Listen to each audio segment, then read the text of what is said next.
Hey, bonsoir, Daniel Brisson. Bonsoir, Jean-François. Hey, merci d'être ici. Habituellement, on est au téléphone. Au téléphone, on est en Zoom. Là, ce soir, tu es en vrai. Tu étais de retour d'un pays voisin, puis tu es arrêté en passant ici. Fait que merci, on l'apprécie beaucoup. Avec tout le millage que tu as dans le corps, d'être arrêté ce soir en studio pour pouvoir venir livrer ta chronique, c'est vraiment apprécié, Daniel. Bien, ça me fait plaisir et merci de l'invitation. Daniel, on parle souvent de lui depuis le début de l'année, depuis qu'il est en poste. On parle souvent du président Donald Trump. Il a chargé des tarifs douaniers à plusieurs pays dernièrement. Il vient de mettre une pause de 90 jours sur les tarifs qu'il avait mis en place, sauf pour la Chine, qui va être à 125 % de tarifs douaniers. Mais juste qu'on regarde une petite vidéo, puis on commente ça par la suite. Parfait. Soyez cool, tout va bien aller, dit Donald Trump, alors que les marchés fluctuent comme des montagnes russes, mais qui ont fait un rebond spectaculaire à leur fermeture. Il fait sa première apparition publique depuis son annonce avec des champions de course automobile. Je fais cette pause de 90 jours pour les gens qui n'ont pas riposté, dit-il. Si vous répliquez, on va doubler les tarifs. C'est ce que j'ai fait avec la Chine parce qu'ils ont riposté. Il impose à la Chine 125 % de droits de douane. D'ailleurs, le secrétaire au commerce Howard Lutnick met en garde le Canada avec ses contre-mesures de 25 % dans l'industrie automobile. Si le Canada maintient ses contre-tarifs, dit-il, regardez ce qui se passe avec la Chine, c'est un mauvais choix. S'ils imposent des tarifs, on va en parler au bureau ovale et Donald Trump va riposter. J'espère que le Canada va s'abstenir.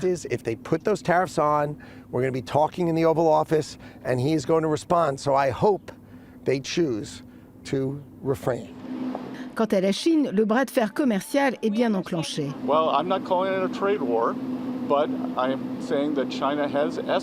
Mais ce n'est pas une guerre commerciale, disait plutôt le secrétaire au Trésor, visiblement excédé, en précisant que c'est la Chine qui a décidé d'intensifier les choses et que le président répond de manière courageuse. Plus de 75 pays tenteraient déjà de renégocier un accord. Une entente se fera aussi avec la Chine, dit-il, avec tout le monde. Je veux que ce soit juste. On a 36 000 milliards de dollars de dettes, dit-il, parce que les pays ont profité de nous.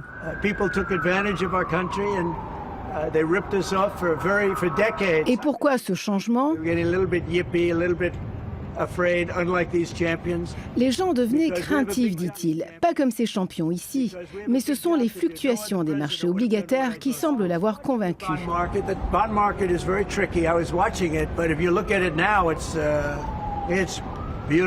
Mais ce changement de politique sur les tarifs réciproques ne vont pas empêcher une récession, selon certains économistes. Mais pour la Maison-Blanche, il n'y a aucun doute, c'est l'art de négocier de Donald Trump et que tôt ou tard, les États-Unis seront gagnants. Daniel, juste avant, je veux remercier M. Yvon Desrosiers. Vous avez raison, c'est pas 125, c'est 145 % imposé à la Chine. Daniel, dis-moi, on a l'impression d'assister à une sorte de tango individuel où Donald Trump met ses services douaniers en exécution, les enlève après, prend 2 mois de repos, revient avec le 25 %, enlève le 25 % Là, il avait mis ces tarifs-là à l'échelle planétaire. Là, prend une pause de 90 jours. Pourquoi ce cirque-là? Qu'est-ce qu'il cherche à accomplir à travers de tout ça? Il a accompli des choses déjà. Il change la donne économique mondiale présentement. On le voit. Et ça fonctionne. Ça paraît un cirque. Et j'entends encore des gens dire « Ah, il ne sait pas ce qu'il fait n'importe quoi. » Non, non, non, non. Alors, un exemple. L'Union européenne, cette semaine, qui a annoncé qu'ils allaient enlever des tarifs pour des importations de produits américains. Donc, ça a fonctionné, cette pression.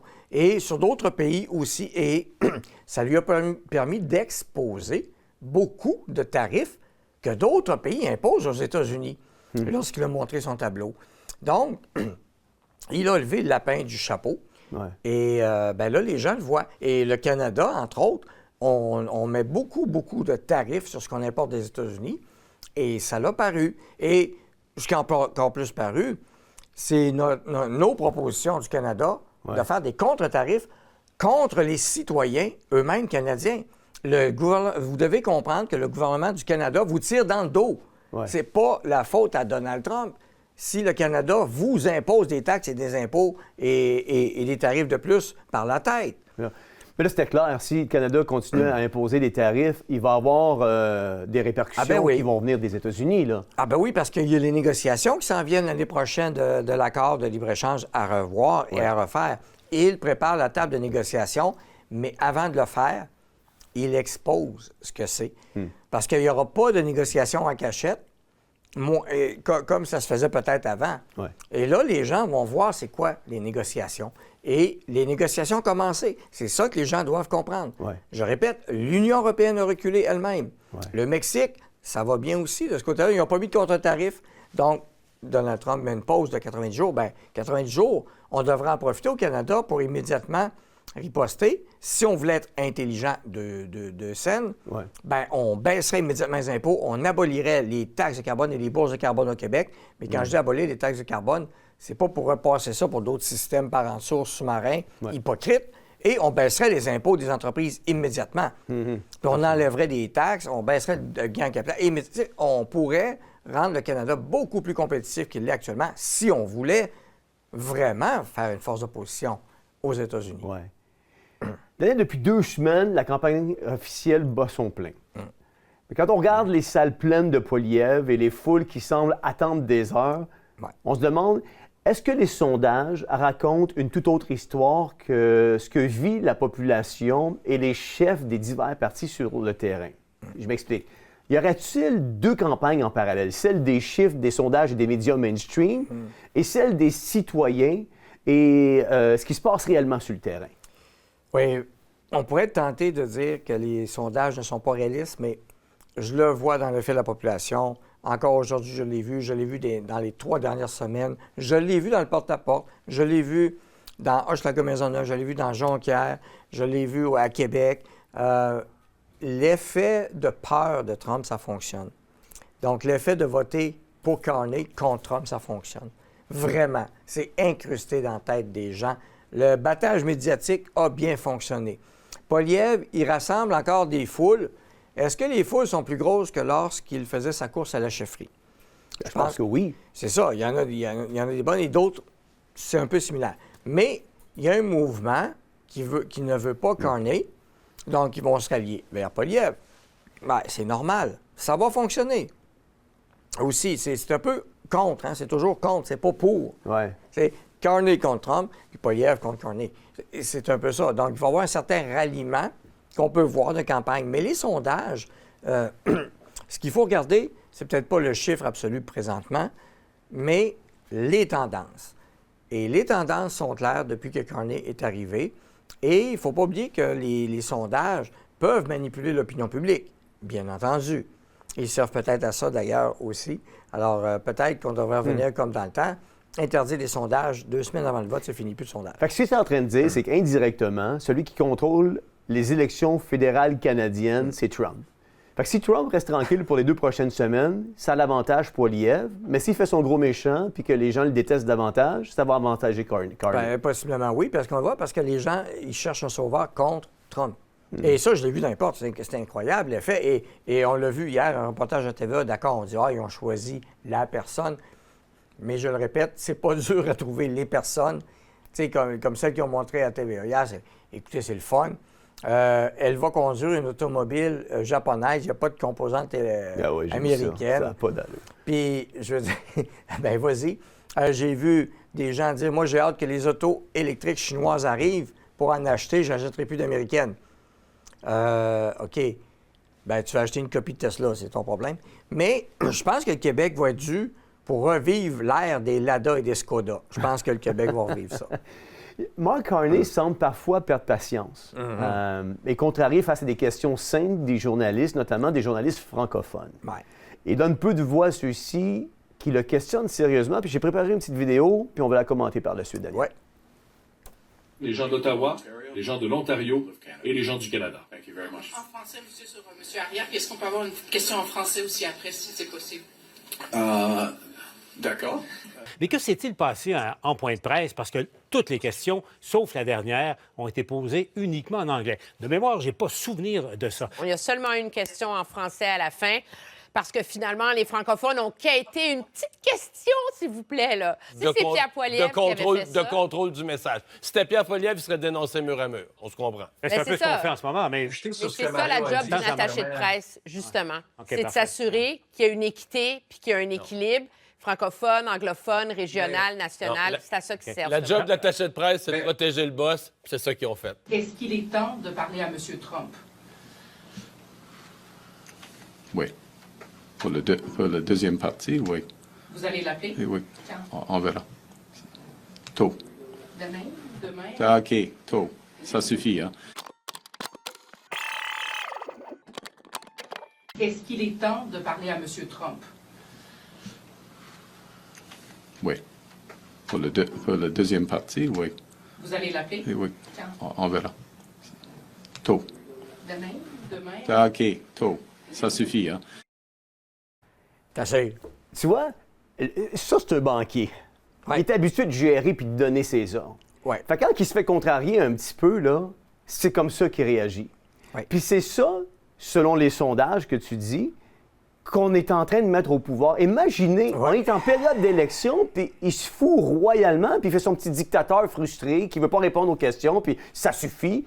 Non, attends une minute, je m'en ai dit, attends une minute, Baquet, t'es en élection, puis c'est le pouvoir, tu l'as pas encore, là. Non. Tu peux le perdre. Puis si tu agis comme ça pendant qu'on est en élection, tu vas agir comment une fois que tu vas être élu? Je te donne juste un exemple. Et un moment donné, je passe une entrevue. Puis je m'en vais pour une grosse compagnie, que je vais taire le nom, pour passer mon entrevue. Puis je voulais tellement travailler là. Puis j'arrive là, on me donne mon entrevue à 14 h l'après-midi. J'arrive là à 14 h. Et puis j'attends. 14 h, 14h30, 15 h, 15h15. La petite secrétaire vient me voir, puis elle est toute dépourvue, puis elle dit « Je m'excuse, le patron m'a appelé, puis il m'a dit qu'il va être ici dans 5 minutes. Voulez-vous l'attendre? » Certainement, je vais l'attendre. Il arrive à l'entour de 15h20, je rentre dans son bureau, il dit « Donne-moi 5 minutes, je vais aller imprimer ton CV, puis je te passe en entrevue. » Puis tout de suite, je lui ai dit « Cassez-vous pas le bicycle, imprimez pas mon CV. » Il dit « Non, pourquoi tu es là depuis 14 h? Tu as attendu quand même 1h15, 1h30 pour que je te passe en entrevue. » Je dis « Non, pas besoin d'imprimer mon CV, parce que si vous me gérez comme ça alors que je ne suis pas votre employé, vous allez me gérer comment la journée que je vais être votre employé? » C'est un total manque de respect. Puis honnêtement, j'ai voulu rester pendant l'heure et demie juste pour lui dire ce que j'avais à lui dire en plein visage. Mais ça, c'est ce que lui est en train de faire, là. Oui. Quand tu n'étais pas élu, puis tu agis comme ça va être... Comment tu vas gérer le Canada une fois que tu vas être élu? Tu viens de perdre toute ta crédibilité. Comment t'expliques ça, toi, Daniel? Oui, bien d'abord, pour ce qui est de Trump, il ne veut pas être associé au gars qui va être trop proche de Trump non plus. Il fait attention. Il faut qu'il garde sa réserve. Et il ne veut pas paraître comme le gars qui va courber sous Trump. Donc, il garde sa distance. Ben, on rappellera aux gens qu'il a quand même donné 1 milliard à Jared Kushner pour l'allocation du condo qui était... Ils se connaissent. C'est clair. Et Carney, son CV, il y en a qui disent « Ah, il y a un gros CV. » Oui, quand tu regardes ce qu'il a fait, pas vraiment. Banque d'Angleterre, ça n'a pas été un succès. Et Banque du Canada, on peut avoir des gros doutes sur ce qui s'est passé aussi. C'est le marionnettiste derrière Trudeau qui était là. Les politiques néfastes des 10 dernières années, il en est responsable. Absolument. Et les médias l'ont mis sur un piédestal. Encore là, contre Trump. Mais là, c'est le fun. Et ce que je trouve le fun, c'est qu'il met à leur place les médias. Ils se font faire ce que les autres font. C'est ça que je trouve génial dans toutes ces circonstances. Et là, tout d'un coup, ils s'en rendent compte à peu de jours du vote. Et on sent une certaine panique de certains médias. Ils essaient de le challenger. Puis là, ils n'aiment pas ça. Mais tu as raison. Comment il va agir une fois au pouvoir? Il va pouvoir s'en foutre. Il va pouvoir faire ce qu'il veut et garder son message à lui, contrôler son message, son agenda. Ouais. Et son agenda va être pire que Trudeau, mais pour avoir vu des commentaires de chez plusieurs personnes, lui, il n'est pas comme Trump, il est gentil, puis il a l'air correct. C'est comme ça qu'il a été vendu. Léché par les médias, qui maintenant, il peut cracher dessus, ces médias. Mais il faut être naïf de croire ça, là. On a vu nos politiciens au fil des années, là. Ah non, il va être épouvantable, pire que Trudeau. Absolument. De son côté, par exemple, Poilievre a refusé d'accorder l'accès aux grands médias à bord des autobus puis des avions pour la campagne et a mentionné vouloir cesser le financement de la CBC Radio-Canada. Ouais. Sa visibilité semble reposer surtout sur les médias sociaux où ses rassemblements massifs et sa visibilité font le tour des médias sociaux. Est-ce que cette dynamique marque, selon toi, une fracture irréversible entre les politiciens et puis les médias traditionnels? Est-ce que c'est le signe d'un réalignement complet de la communication politique? Puis on le voit parce que Maxime vit ça aussi. Oui, bien, je suis d'accord avec toi. Oui, c'est un réalignement. je dirais que c'est une lente glissade. Au Canada, c'est plus lent qu'aux États-Unis. Ouais. Parce que Trump, dès 2016, il avait cassé le moule. Il avait pété en les traitant de fake news et autres. On s'en rappelle. Lorsqu'il y a eu l'élection 2021 au Canada, les médias se sont dit on va faire attention pour censurer tous ceux qu'on n'aime pas. Comme ça, on ne leur donnera pas d'exposure. Ce qu'ils ont fait avec Maxime Bernier et PPC. Et CBC et les autres ne sont pas pour aider Poilievre, ils ne l'aiment pas non plus. Conservateur, on se rappelle, 2015, Trudeau est élu en réaction contre Harper, contre le méchant Harper qui n'était pas fin, qui n'était pas gentil, et la cabale médiatique épouvantable qu'il y avait eu contre lui. Là, il le répète alors. Poilievre dit non, vous autres, je n'ai pas besoin de vous autres parce que il n'y a plus de confiance. Le lien de confiance entre les médias conventionnels et la population et les gens au pouvoir ou en politique est brisé. J'inviterais des journalistes avec moi pour parler. On lui dirait quelque chose pendant 5 minutes. On se rencontre à la TV, il passe un bout de 30 secondes, skip le bout pour se moquer de ceux qu'il n'aime pas. Ouais. C'est ce que les grands médias ont fait. Alors, Poilievre, je le comprends de ne pas faire ça, parce qu'il n'y a aucune confiance des médias que le message va être déformé de toute façon. Ouais. Alors, il n'y a pas d'avantage à le faire. Et d'un autre côté, pour ce qui est des médias sociaux, Poilievre, là-dessus, il est mixé. Il ne va pas chez tous les blogueurs, influenceurs. Non, il ne fait pas ce que Maxime Non, il ne fait pas ni ce que Maxime fait ou Trump a fait ou peu importe. Ouais. Il évite certains blogueurs et aux grandes dames de certains autres qui aimeraient le voir, mais il n'ira pas. Non, c'est clair. Parce qu'il a peur de perdre le message et de glisser et de se dévoiler. Ou que ça joue contre lui. Ou que ça joue contre lui, voilà. Le silence médiatique autour de Maxime Bernier du Parti populaire du Canada est devenu flagrant, notamment par des médias mainstream qui le boudent et qui ne donnent pas de plateforme à Maxime. Plutôt que de te demander s'il y a un blackout, ce qui est devenu une évidence même, je vais te poser la question suivante ou la question autrement. Qu'est-ce qui dérange puis qu'est-ce qui fait si peur chez Bernier pour qu'on tente par tous les moyens de l'effacer du paysage politique puis de l'actuelle campagne électorale? Encore, on a su, je pense, cette semaine ou la semaine dernière, qu'il ne fera pas partie du débat des chefs. Qu'est-ce qui dérange tant que ça dans son narratif? Ses convictions, ses idées. Je veux dire, les idées dérangent. Les idées vont toujours plus déranger qu'une action de poule pas de tête. Et ça, Maxime, il le connaît depuis des années. Même lorsqu'il était au sein du Parti conservateur du Canada, lorsqu'il a voulu passer certaines de ses idées, eux autres, ils l'ont bloqué. Ils ne voulaient pas de ces idées-là. Ils avaient peur. Ouais. Alors lui, il a essayé de promouvoir certaines idées, mais ils l'ont bloqué à ce niveau-là. C'est pour ça qu'il a quitté pour aller au Parti populaire du Canada. Il l'a bien fait. Moi, j'ai appuyé sa démarche à 100 000 à l'heure. Lorsqu'il l'a fait, j'ai compris pourquoi il le faisait. Parce que c'est un cul-de-sac. Et ce sont des idées, c'est une bataille des idées, il le répète souvent. Et des idées, tu ne peux pas arrêter ça. Non. Alors, si Maxime est exposé dans un grand débat, terrible, ils l'ont fait en 2019, parce qu'il n'avait pas pu vraiment l'exclure en 2019. En 2021 et en 2025, ils ont changé les règles les 2 fois pour l'exclure du débat. Et, gang d'hypocrites qu'ils sont, ça s'est répercuté aussi même pour les candidats locaux, PPC, dans plusieurs régions du Canada, alors Québec et autres provinces, parce que Maxime ne va pas aux grands débats nationaux. Alors, ils excluent aussi des candidats locaux. Alors, et ça pète la broue pour la démocratie, ces organismes-là. Désolé, c'est non. Mais ils ont peur que les idées fassent leur chemin.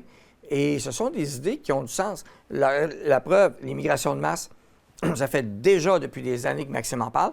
2019, rappelez-vous, les gros panneaux sur le bord de l'autoroute, la panique à travers le Canada. Donc, c'est des idées qu'il ne fallait pas parler. Beaucoup de sujets tabous à ne pas parler. On veut continuer à taponner les mêmes affaires. Ouais. La gestion de l'offre, un autre exemple. La Réserve fédérale, la monnaie, peu importe. C'est quand même le politicien sur la scène fédérale présentement qui a le plus d'expérience quand on le compare avec tous ceux qui sont là actuellement. Ben oui, parce que si on voulait... J'aime ta question, tu as parlé de CV tantôt.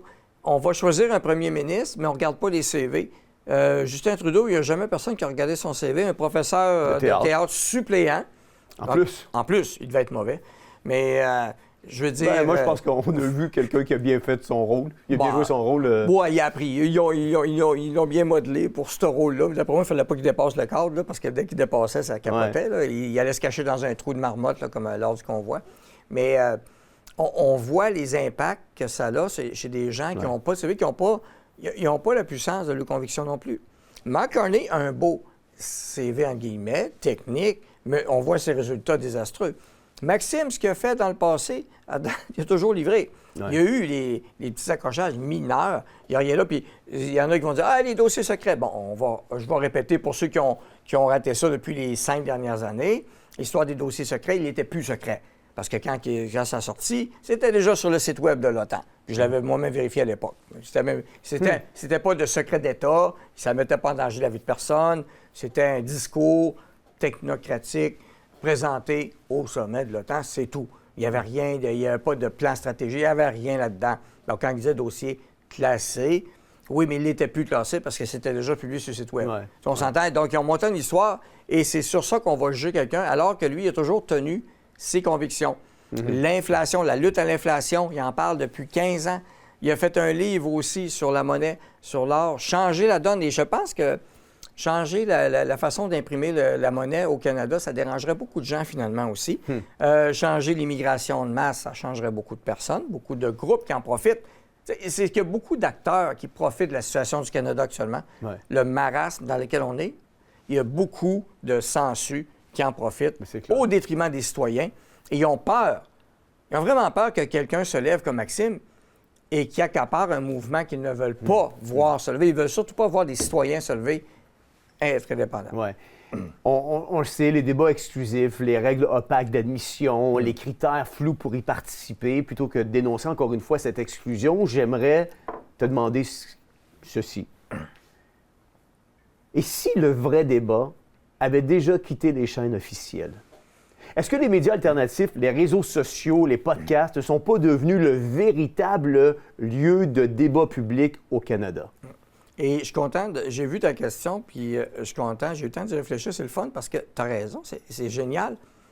Le débat, actuellement, il exclut Maxime Bernier. Pas de problème. Ça va être 5 pareils à peu près, ils vont s'exciter sur des détails technocratiques plates. Ça va être un débat plate. 5 à peu près pareils idéologiquement. J'ai hâte de voir comment ça va patiner. Je vais l'écouter forcément, mais il va être plate. Maxime ne sera pas là pour mettre de la couleur requise et pour challenger. Une vraie opposition. Alors là, qui va écouter ces débats-là? Les gens qui vont écouter ces débats-là, est-ce qu'ils vont changer d'idée? Peu probable. Ceux qui aiment Carney vont continuer d'aimer Carney. Ceux qui aiment le Bloc, qui ne comprennent pas, ils vont continuer d'aimer le Bloc régionaliste. Le NPD, ils savent où ils s'en vont. Ils écouteront bien Singh s'ils veulent ou pas. Le Parti vert va être là pareil. Mais anyway, il n'y aura pas de changement. Donc, ceux qui vont écouter ça dans le débat, sur les grandes chaînes, zéro impact. Mais par contre, Maxime, par exemple, sur tous les réseaux, il y a des débats, il est challengé. Ça fait au moins depuis 2022 qu'il en faisait quasiment tous les semaines, des podcasts, là, Maxime. Là. On a lancé ça déjà, les nouvelles du PPC, déjà avec lui. J'avais lancé ça, puis ça a continué en anglais, en français, pendant 1 heure. Alors, il est en avance sur la plupart de cette gang-là qui ne sont pas au courant. Eux autres, là, ils n'ont pas une idée des efforts. La caméra arrive, la caméra allume, tourne, fait un beau sourire, puis il fait semblant que tu comprends la question, puis il essaie de répondre de quoi. Puis là, l'agent de communication, là, il fait attention, il dit fais attention, dis pas ça. Puis là, il essaie de jouer sur les limites pour pas déplaire, pour pas perdre ci, ça. Fait que, alors, je pense que ça, c'est un mode éculé, mais les débats, je trouve ça important.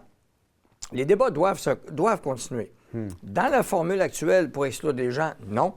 Alors, si on veut ramener des débats intelligents et intéressants pour les gens, pour les électeurs, s'il y avait un respect vraiment pour les citoyens et leur vote, il y aurait Maxime Bernier au débat. Mais là, il n'y en a pas. Alors, les réseaux sociaux, les gens se revirent vers les réseaux sociaux pour apprendre des choses. Tout à fait. L'immigration massive est l'un des moteurs de pression sur le logement, les soins de santé et les services publics. Pourtant, en pleine campagne électorale, c'est pratiquement silence radio. Pourquoi ce sujet est-il soigneusement évité par les partis traditionnels? Oui, ils font tout du clientélisme ethnique, mais ils font du clientélisme de ghetto. Autant Poilievre que Carney, ils s'assurent, puis Jack Minson, on n'en parlera même pas, mais ils s'assurent de faire chacun des groupes ethniques pour leur répondre à eux autres. Et ils ont peur de déplaire à un groupe ou l'autre. Parce que s'ils perdent, je ne veux pas perdre tel groupe, je ne veux pas perdre tel groupe, il faut que j'aille chercher tel groupe. Là, si je dis ça, je vais être content. Alors, ils sont dans le pandering en anglais, donc le clientélisme politique par groupe ethnique. Les partis politiques traditionnels ont découpé les citoyens en groupes ethniques. Donc, c'est une forme de prostitution électorale. Tout à fait. Oui, une prostitution mentale, morale. Alors, eux autres, ils essayent d'acheter le vote. Dans le temps, il y en a qui achetaient avec des frigidaires, mais eux autres, ils achètent ça avec du clientélisme. Alors, c'est une autre façon de le voir. Oui. Le discours dominant sur l'économie, Daniel, tourne autour de résilience puis croissance verte. Pendant que la réalité des familles s'effondre sous l'inflation, les taxes puis l'endettement. Pourquoi les solutions du Parti populaire du Canada, comme la réduction des dépenses étatiques et le retour à un équilibre budgétaire, sont-elles systématiquement ignorées, voire même caricaturées? Exactement, parce que, encore là, ça dérangerait beaucoup de gens qui en profitent et des parasites qui sont accrochés à ces subventions de milliards. Et Maxime a fait la démonstration il y a 2 semaines, justement, en pleine conférence de presse. C'était à Jonquière. Alors, il a répondu en 1 an comment il allait réduire le déficit, qu'il allait avoir des coupures de programmes inutiles. L'équivalent du USAID au Canada, pour ceux qui l'ignorent, c'est Global Affairs Canada, Affaires mondiales Canada. Alors, moi, avec mon équipe, on a partagé plusieurs choses. On a sorti le sac de verre, c'est épouvantable. Merci, vous avez contribué à la BBC, même en Angleterre. Vous avez contribué à une partie de route verte en Chine, 38 000 on ne sait pas pourquoi, qu'est-ce que ça fout là. Vous avez contribué à des droits des LGBTQ dans le fond d'un pays en Afrique à quelque part, mais on ne sait pas quel projet. Un autre projet vert, XYZ. Donc, c'est des détournements de fonds. Alors, c'est sûr que Maxime, quand il s'attaque à ça, eux autres, ils n'en veulent pas. Puis il y a peut-être des journalistes qui rêvent d'avoir un voyage. À quelque part, on se rappelle, la présidente du syndicat qui se promène, là, qui est allée à Dubaï, là, qui n'avait pas d'affaires là. Alors, avec voyage, toutes dépenses payées sur le dos du monde. Mais elle n'a pas avantage à ce que ça arrête ces folies-là, l'arnaque climatique, toutes ces niaiseries-là. Alors, ils en profitent. C'est un système de récompense et de détournement de fonds sur le dos des contribuables. Beaucoup de gens en profitent. Ils n'ont pas intérêt à ce que la machine arrête. Mais non, c'est clair. La liberté d'expression est désormais encadrée, filtrée, surveillée. La moindre critique du gouvernement, des lobbies ou des idées à la mode est taxée de désinformation puis de discours haineux. Est-ce qu'on assiste à la construction d'un régime d'opinion unique au Canada? Si oui, à qui profite-t-il? Bien, aux élites en place. Et aux élites, vous pouvez mettre tous les partis actuels qui sont là, qui sont pour ça. Ils ne sont pas levés tellement fort contre les lois de anti-liberté d'expression. Ça ne s'est pas levé bien non plus pour faire taire les... pour aider les gens qui luttaient contre la pandémie et toutes les mesures contraignantes qu'il y avait. Alors, oui, c'est un système de totalitarisme qui s'installe en douce, tranquillement, pas vite. Ça, c'est le système canadien, hypocrite, doucement. Alors, encore là, Maxime est contre cela depuis longtemps. La liberté d'expression, c'est au cœur de la plateforme du PPC. Et depuis le début, moi, c'est pour ça que j'ai adhéré dès le début, mais la liberté d'expression, c'est important pour toute démocratie qui se respecte. Et je comprends, on est dans un système parlementaire, c'est pas une démocratie directe. Là. Bon, en Occident, on a plusieurs formes de système démocratique, mais toujours est-il que pas de liberté d'expression, c'est sûr que tu n'auras pas ce que tu veux comme démocratie ou pas, complète ou pas. Et, bien, c'est une forme de contrôle. Tu contrôles le message et c'est la chasse à Internet c'est depuis qu'Internet a levé, dès le début des années 2000, les gouvernements étaient à la chasse à trouver un moyen pour contrôler ce qui se faisait sur Internet depuis longtemps. Alors, il y a eu toutes sortes de tentatives, toutes sortes de choses. Au début, pour ceux qui l'ignorent, les emails, bien, vos emails, du début des années 2000, 2005, 6, 7, 8, 9, vous étiez scannés dans des bases de données immenses chez les fournisseurs et autres. Donc, c'était pour traquer l'information, suivre l'information au nom de la sécurité. C'est toujours comme ça que c'était vu et c'est toujours comme ça que c'était vendu. On se rappelle, ils ont voulu censurer Internet en prétextant que c'était pour protéger les enfants des pédophiles. Sauf qu'en faisant ça, ils mettaient tout le monde, donc les blogs et autres, donc pour taire la critique gouvernementale. Donc, c'est digne d'Orwell, c'est orwellien carrément. Là, absolument. Donc. Daniel, on est à 18 jours du vote, du scrutin. C'est quoi la stratégie du Parti populaire du Canada pour faire entendre sa voix malgré les silences médiatiques? Je sais que tu te présentes dans Québec Centre notamment. C'est quoi la stratégie en place? Bien, la stratégie, c'est de pouvoir participer. On encourage nos candidats, contrairement aux autres, les médias, s'il y a des médias qui nous écoutent, vous n'avez pas besoin de notre approbation pour parler un candidat. Ils sont capables de parler tout seuls. Et, bien, ils peuvent s'exprimer. Alors, on a déjà plusieurs candidats qui ont fait des articles dans les journaux locaux. Alors, nous autres, on les encourage à participer aux débats locaux lorsqu'ils ne sont pas censurés. Est-ce qu'il y a des régions au Québec qui sont favorables au PPC, selon toi? Des régions, je dirais, l'ensemble du Canada, il y a des gens favorables au PPC un peu partout. je dirais que c'est sûr qu'en dehors des grands centres urbains, sans surprise, c'est plus facile un peu. C'est pas une surprise. C'est comme le vote libéral-démocrate. C'est la même affaire. Dans les centres urbains, dans les condominiums sont très forts.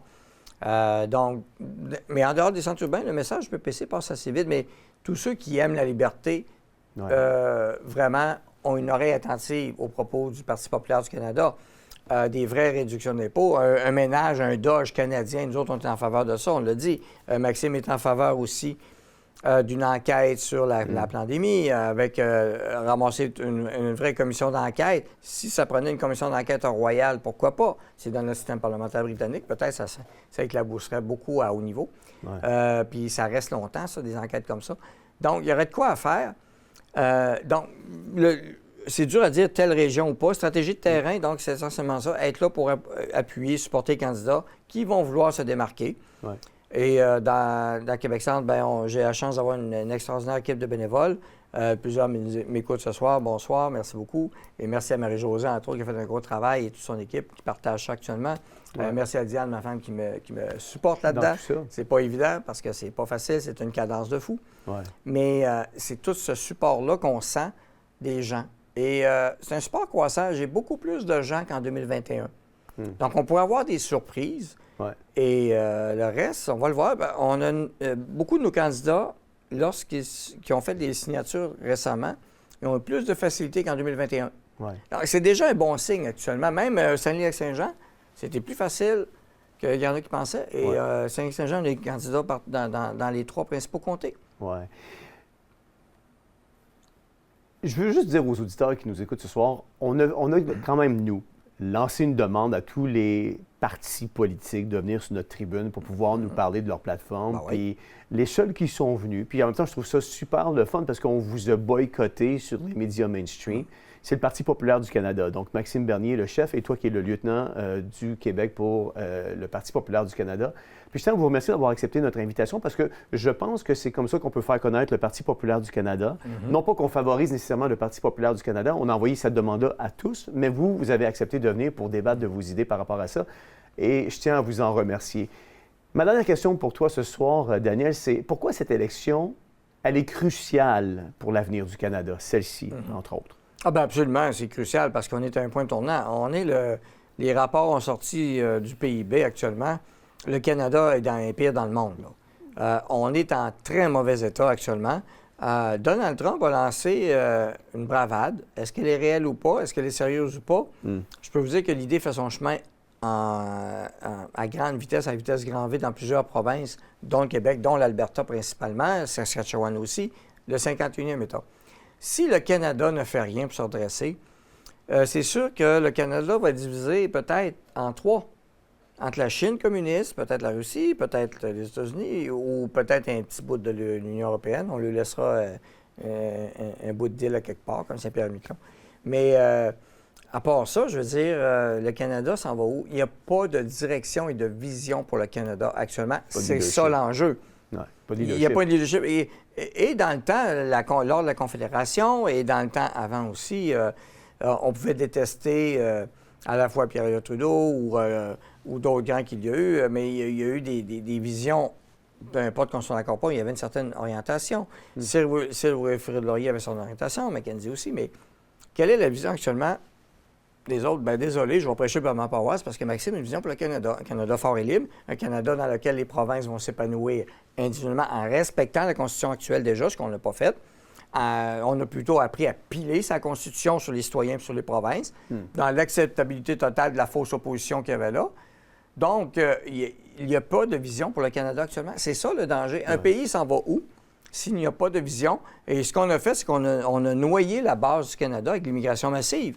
Comme ça, on a une gang de dociles. On a du cheap labor, on s'en sert pour baisser les salaires, d'ailleurs. Ça fonctionne bien. Donc, ça ne fera pas un pays fort et riche. Le PIB est là, les chiffres parlent. On est les pires. On est dans les pires actuellement.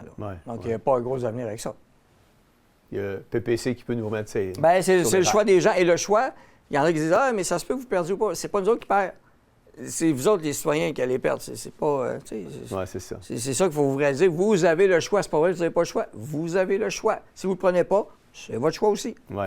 Hey, merci beaucoup, Daniel, d'avoir été avec nous ce soir. Merci beaucoup, Jean-François. Vous savez, Daniel vient de dire quelque chose d'extraordinaire. Puis je vais le résumer avec un verset biblique. « Mon peuple périt, faute de vision ou faute de connaissance. » Et c'est tout à fait vrai. Vous savez, ce soir, nous avons plongé nos regards au cœur d'un narratif qui transforme, manipule, déshumanise notre société. Nous avons vu un système monétaire numérique qui promet sécurité, mais qui nous dépossède de notre liberté.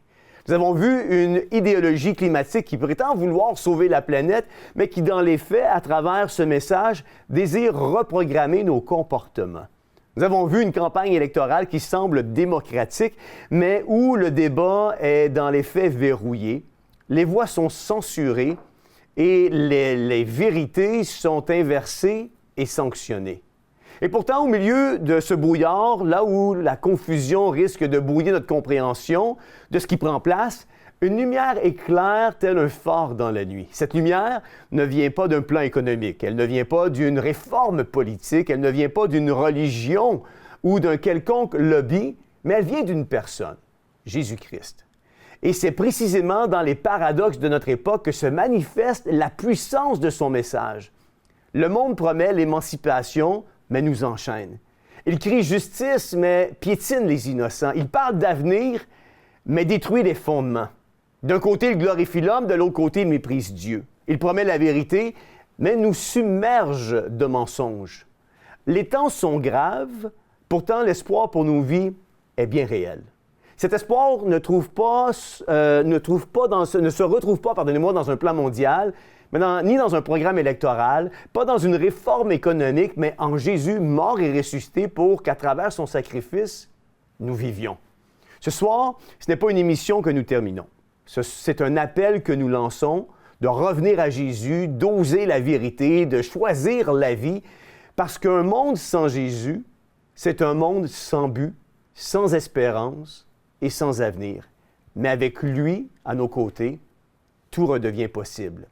La Bible dira dans l'Épître aux Romains, le chapitre 12, le verset 2, « Ne vous conformez pas au siècle présent, mais soyez transformés par le renouvellement de l'intelligence, afin que vous discerniez quelle est la volonté de Dieu. » Dans l'Évangile de Jean, le chapitre 8, le verset 32, on lira « Vous connaîtrez la vérité, et la vérité vous affranchira. » Vous savez, la vérité porte un nom.